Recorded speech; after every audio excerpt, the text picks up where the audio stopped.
Okay, in this equation, they give us 15w squared minus 13w plus 2 equals 0. It says enter any solution as an integer or reduced fraction, not a mixed number or decimal, using a comma if there's more than one solution. If there's no solution, click the no solution. Suggestion, check your solutions. All right, so let me bring it down here. 15w squared minus 13w plus 2 equals 0. Okay, so we need to solve this. So how do we solve? So let me give you the game plan.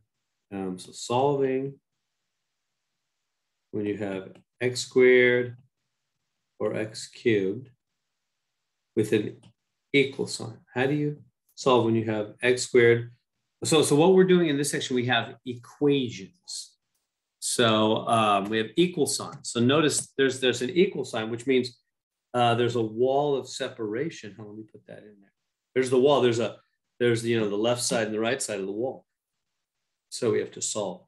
Step number 1, get a 0 on one side. Well, we've already got that. So check. Step 1's done. I'll need to put a check, I guess. Number 2, factor. Like the 2 parentheses.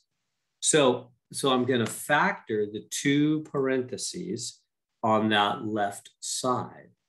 So now you know how to factor, right? Remember, you guys are good at factoring now. For 3 terms, we go multiply, add, multiply. That's how we factor a 3-termer. So I'm going to factor that. So then you say, okay, what are 2 numbers? I'll write it up here. What are 2 numbers that multiply to equal 15? This one in the front here. Well, that would be 5 times 3 is 15, or 1 times 15. And we should try the 5 times 3 first, right? We'll do the 2. Actually, I gotta do a couple options. Let's do a couple options. So parentheses like this. So we'll go 5w, 3w, and then we'll do another pair. Maybe back here. Say, well, maybe I'll put in, I don't know how to do it exactly like this. Okay. Yeah, there we go. And then the other one, we're going to do 5w, 3w. Now, what goes in the back? Well, what multiplies back here to equal 2? Well, 1 times 2, that's the only option. So you can go 1 times 2 or 2 times 1. See how I switched the order there? Right? Because we don't know which order the 2 and the 1 go in. The 2 can be in the same parenthesis with the 3 and the 1 with the 5, or vice versa, the 2 with the 5 and the 1 with the 3. And that'll make a difference, huh? And then we check them. Remember how this works? So we'll check this first one to see if it's right. Okay, and then we, of course, still have the 1 and 15 option if nothing else works. So boom, boom. What's that going to be? 15w squared. Oops, and then 10w. Right, we good so far. And then this guy goes to both. 3w and 2. Now, can they make the middle term? Remember, it's all about that middle term, isn't it? Can they add to be negative 13? How can these guys add to be negative 13? Well, if they're both negative. Notice how I put the signs on afterwards. They add to equal negative 13w, right? If you think about money, if you lose $10 and you lose $3, you lost $13. So they're both negative. Now remember, these signs crisscross. Of course, they're both negative, so it doesn't really matter. And so negative 2 times negative 1, what is that? That indeed is positive. They do multiply to be positive 2. So check, that's it. We got it on our first guess. So I don't even need to bother with this other one here. Just forget about it. It's not that one, okay? So we factored it. We know it's right. You see why we know it's right? We tried all the different little options here. Again, the checked out, didn't it? the two middle ones do make the middle term negative 13w, and they do multiply to be plus 2 because negative 1 times negative 2 is plus 2. All right, so okay, so that's step number 1. I mean, so that's step number 2.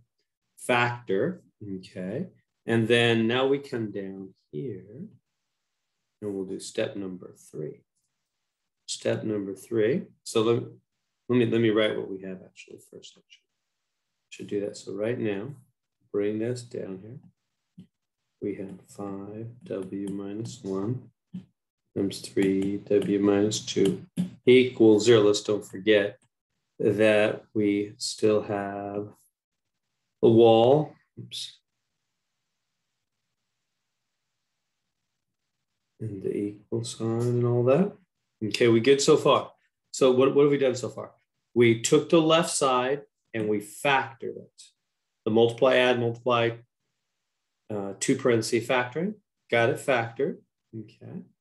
And I'll come down here, a little more space here.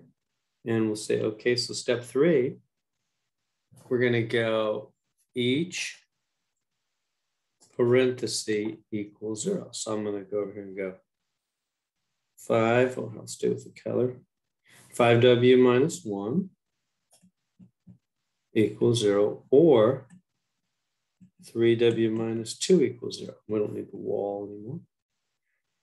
Now, why is that? Well, again, that's the idea. Remember, if two things are multiplying to equal 0, how, right? That's what these parentheses mean. That means these guys, even though they're big expressions, they're multiplying to equal 0.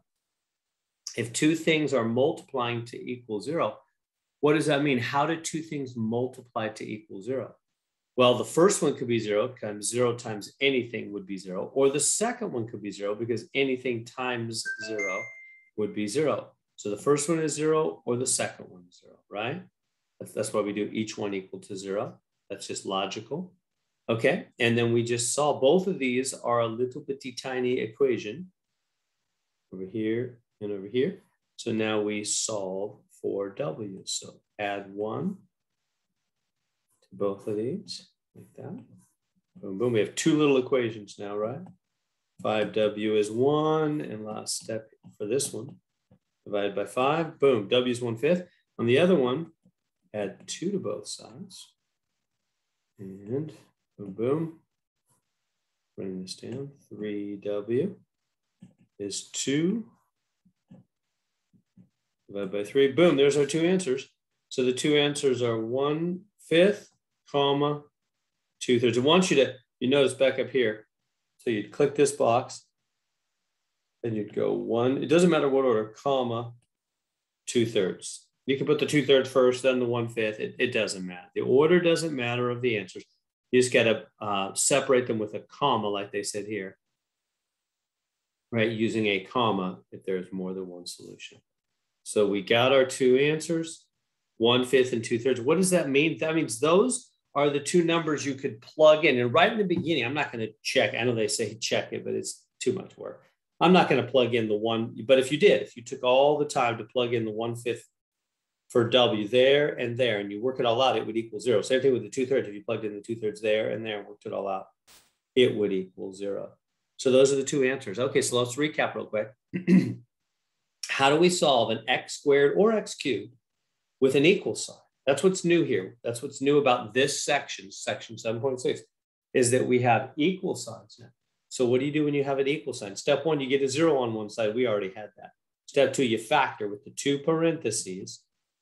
And then with the multiply, add, multiply, and we did that. We learned how to do that. We got to here. And then you set each one equal to 0, because if two things are timesing to equal 0, the first one could be 0, or the second one could be 0. Either one could be 0, and they're going to multiply to be 0. So I set the first one equal to 0, or the second one equal to 0, and then solve both equations. And there we go.